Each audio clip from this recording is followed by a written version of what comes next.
A mystifying crime. A beautiful young victim. Maybe we're dealing with an ice pick. The crime shocked even veteran cops.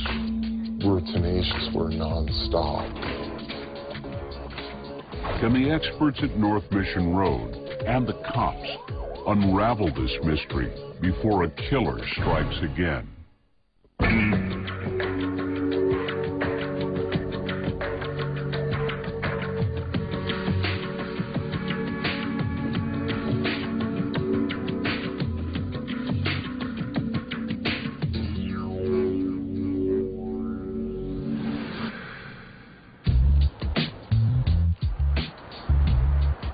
Culver City, California, part of LA's thriving production community. A place where violent crime is more fantasy than reality.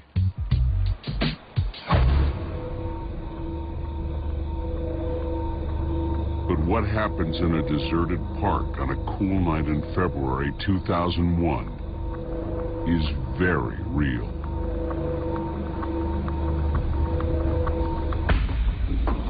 Around 8 p.m. that evening, a couple out for a walk make a grim discovery. The battered body of a young woman. Police immediately respond to the 911 call. Female Caucasian, looked to be in her early to mid-20s, professionally dressed. It was pretty clear that there had been a sexual assault that had taken place. We tried to identify everybody that was inside of the park. Nobody had seen anything. And we had no idea who did this crime. Investigator Brenda Schaefer is dispatched from North Mission Road. In a case like this, it's what I call a body dump. It's pretty obvious it wasn't where the assault took place, and she was just dumped there. While Schaefer concentrates on the body, investigators from Culver City PD comb the area for clues. From the crime scene, I collected 3 cigarette butts, a wadded up napkin, a gum wrapper, and a used condom. You don't know the mistakes that people are going to make, so you look at everything as potential evidence. The important stuff is her. Her blouse had been pulled up, exposing her chest area. On the middle of her chest was a ring. As a homicide detective, you kind of immediately think one possibility. Is this a crime of passion? Is it a husband, boyfriend, ex-boyfriend? It looked like to us that it had been strategically placed. And it was almost like a last act of defiance, like, if I can't have you, nobody else can. Coroner investigator Schaefer is especially intrigued by the mysterious marks on the victim's upper body. There were a number of puncture-type stab wounds up all through the chest area, in the breasts. These wounds were inflicted while she was still alive, and we know that because the wounds bled. There were 57 stab wounds in her. And it just seems such a brutal defacing of her. Just very, very cruel, very cold. But who is the victim? There was no car, there was no purse, there was no wallet, no ID, nothing. There is a clue on her finger. Sometimes you have to sit back, stop for a second and think, okay, where's the obvious? Oh, the ring. And I thought, I'll bet you that that ring might have been a gift. Maybe she bought first office, somebody bought for her, and I'll bet you it has her name in it. The inscription reads, Roberta Happy. It's the first solid lead. Driver's license records turn up a street address for Happy in Glendale, California, more than 20 miles from Culver City.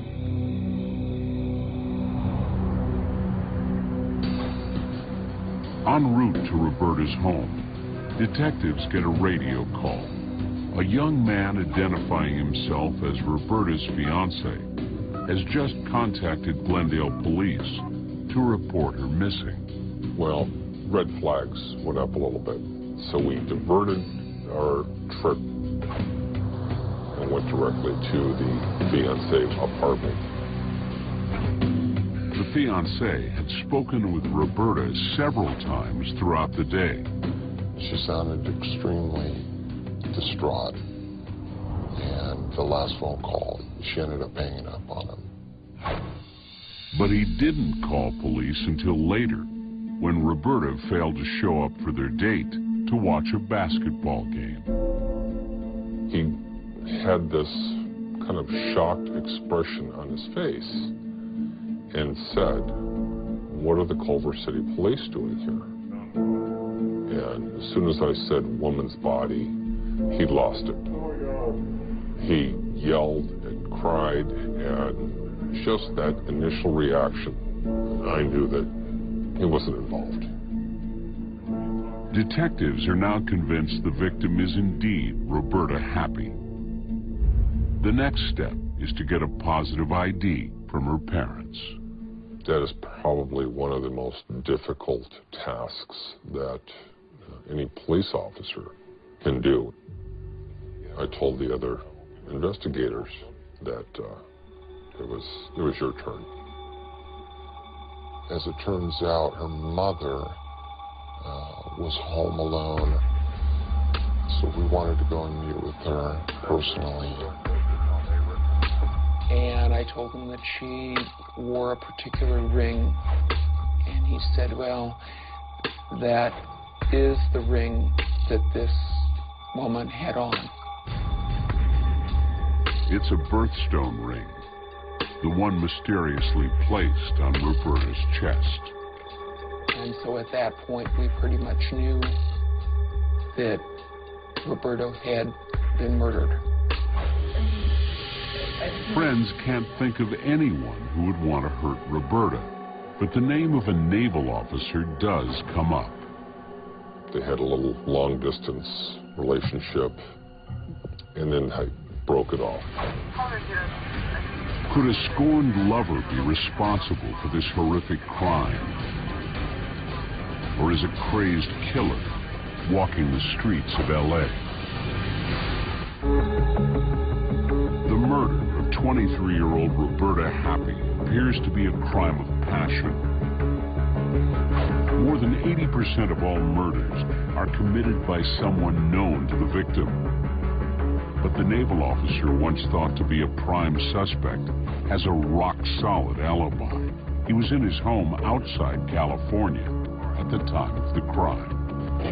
So, all on the first day, we're running into some dead-end leads.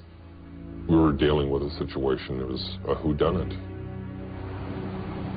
It was always very unusual to me when they brought up the idea that it was a crime of passion, because I really felt so strongly that Roberta did not really know anybody that would do this kind of thing.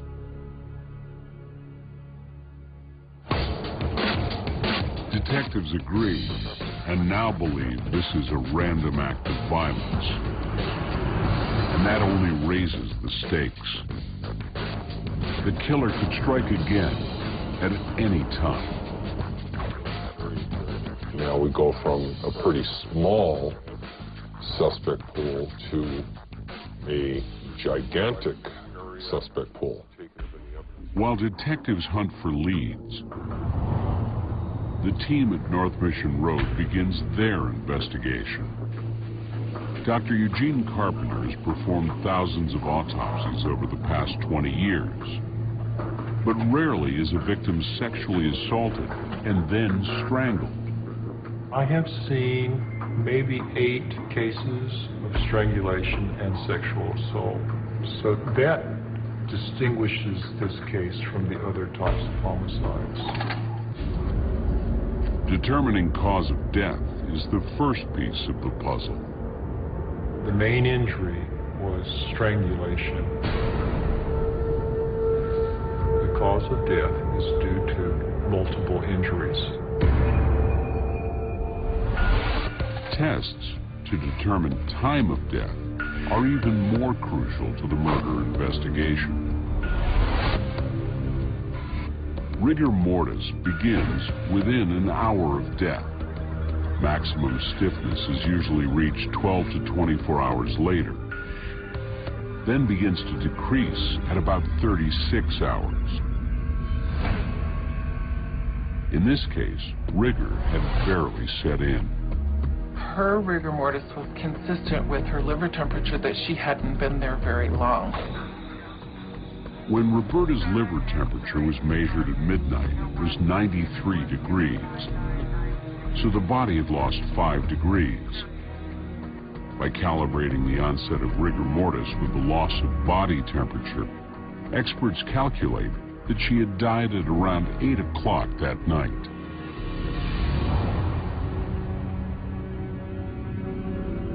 Dr. Carpenter carefully examines the strange puncture marks on the body. I have never seen anything like it. It is noticed that on one of her arms there is an ink mark. So one could consider the possibility of a cartridge from an ink pen. There were over 50 such wounds, which we believe were inflicted using a ballpoint pen. And we based that on the fact that there was actually ink found in the puncture wounds. Whoever murdered Roberta Happy is extremely violent. The main concern is finding this individual as quickly as we can to prevent another one from happening. Looking for any possible leads, detectives focus on the victim. Maybe something about Roberta's routine will turn up a clue. One of the things we wanted to do a complete background investigation on Roberta, financial background, a work history background. We wanted to know as much as we could about her. An ATM transaction immediately jumps out. It did not fit into the pattern of her normal usage of her ATM card. This was not a bank that she ever used. A timestamp indicates the transaction took place about 2 hours before Roberta's body was discovered. And it was for an unusual amount. It was for $400. She typically makes $20 withdrawals. Detectives begin screening ATM surveillance tapes, and a troubling image soon emerges. She looked absolutely petrified. You could see the tightness in her face, but more importantly, we saw a male black subject who was standing right behind her. But who is he? And if he did murder Roberta, then cops find him before he strikes again.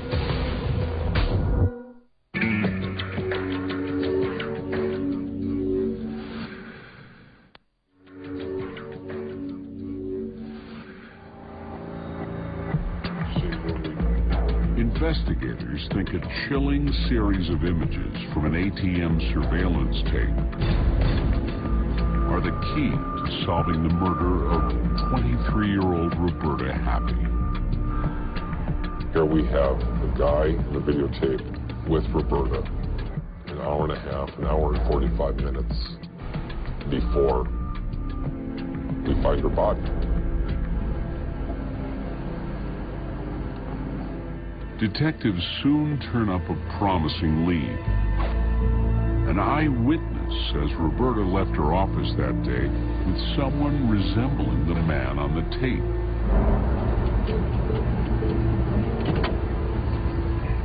The public and society in general is at risk until we can get our hands on this guy and get him locked up in a cell.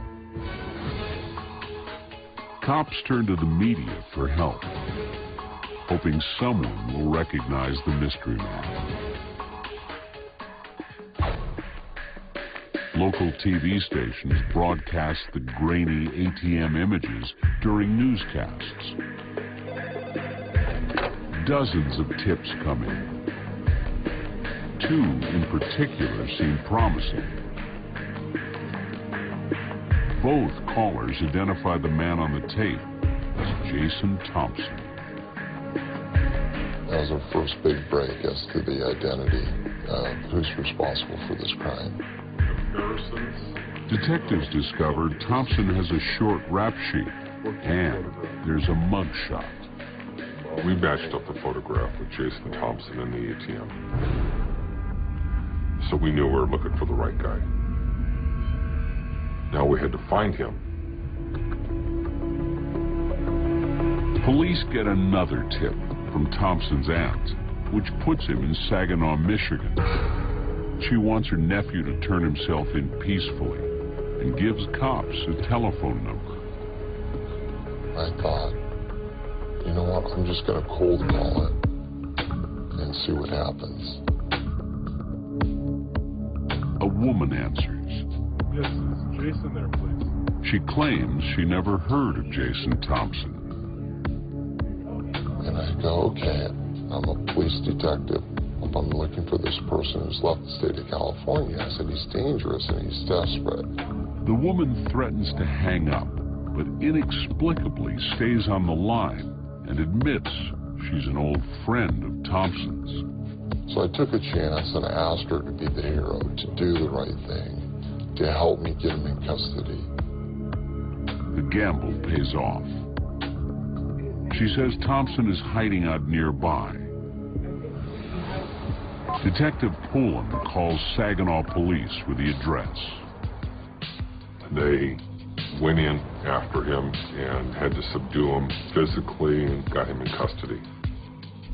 I can still remember everybody that was up in the detective bureau at that time all giving kind of a sigh of relief and a yes, we got him. Jason Thompson is extradited to L.A., while detectives continue to hunt for more evidence. Just days after the murder, they locate Roberta's car in Los Angeles, a few miles from where the body was found. Inside, several bent and broken ballpoint pens, which investigators believe caused the puncture wounds.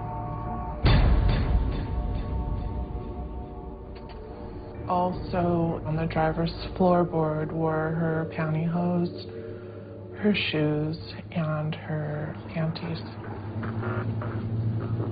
They were ripped. They were a mess. Investigators find more crucial evidence. Fingerprints inside the car, which turn out to be Thompson's. They also find evidence of his DNA. But what seems like an open and shut case suddenly takes a surprising turn. In his statement to the police, Jason Thompson said very little. What he did say was that he and Roberta were involved in a secret relationship. And then he said that it's not what you think, but that's all I'm going to say. If true, the fingerprint evidence, even Thompson's DNA, could be explained away. Can investigators put him at the scene? Or are they back at square one?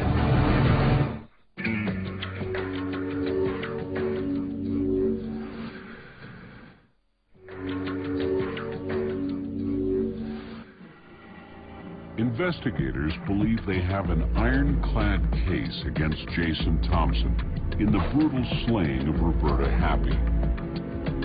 But suddenly, everything changes. Jason Thompson said that he had had a relationship with her and denied ever being at the park.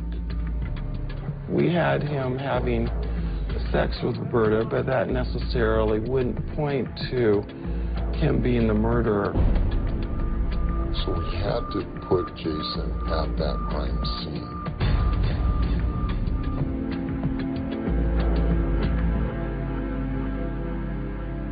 Well, what we did is we collected all the evidence that was at the park, and we analyzed it.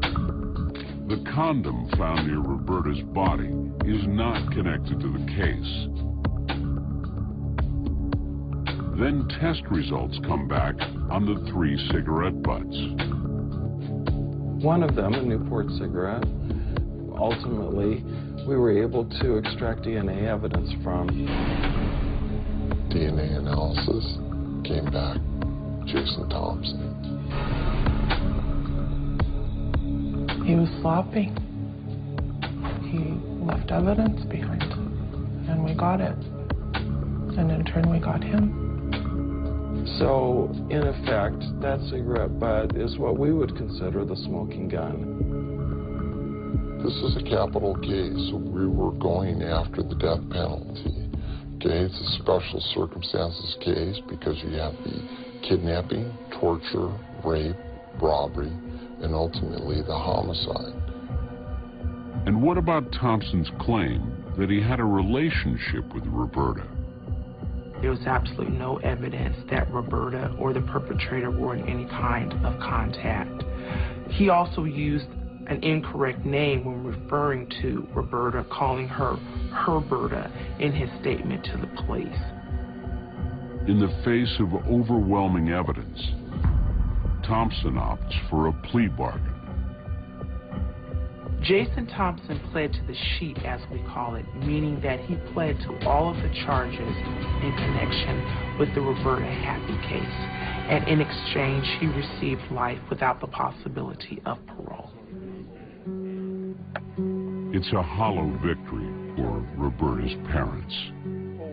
Still, they're spared the ordeal of a heart-wrenching trial and an appeals process that could last 20 years. He waived all future appellate rights, which in the state of California is about as locked up as you can get. However, 2 questions remain unanswered. First, Thompson's motive, which wasn't personal at all, but monstrously impersonal. In his statement to the police, he said, "It's not what you think, but that's all I'm going to say." So we have very little insight into what caused him to commit this horrific crime.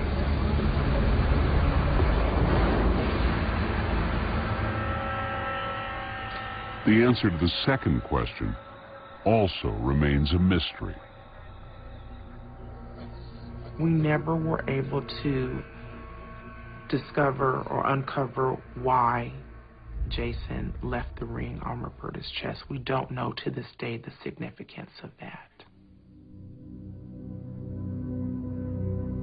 One of the things that I hope comes out of this program is to make other young women aware of their surroundings. They have to attract attention. Make sure that you get somebody's attention. A promising young life cut short, and a dangerous killer brought to justice. Another story from the files of the Los Angeles County Court.